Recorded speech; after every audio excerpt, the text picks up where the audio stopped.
Biden is out. Minutes ago, President Biden announced on X that he is dropping out of the race and ending his campaign for re-election. Which, sorry, but thank God. Donald, if you're listening, you can do that.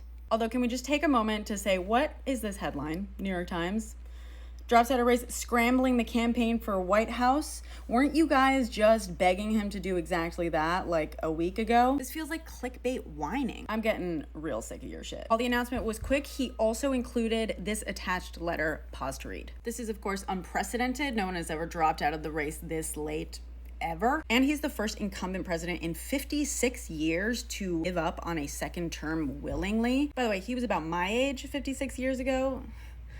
So, the next Democratic candidate will most likely be selected one of two ways, either through a virtual vote in early August or through an open convention, which hasn't happened since 1968, which, by the way, was a total shit show. As I was filming this, Biden endorsed Kamala Harris. This graphic was created before he dropped out, but it still works. The party did have a pre-convention virtual vote planned to nominate Biden starting next week. I believe the earliest vote was going to occur on August 1st. Now it might be delayed or canceled. We don't actually know. If they cancel it, the decision will be made at the convention. That's the open convention. If they do decide to go forward with this digital vote, whoever wins the majority obviously becomes the nominee. If there's no majority winner, then again, the decision gets made at the convention. One thing I haven't seen anyone mention yet, but I personally want to flag, is the fact that the GOP was already trying to keep Biden off of the ballot on the basis that the convention was being held after the official deadline for certain states to have a nominee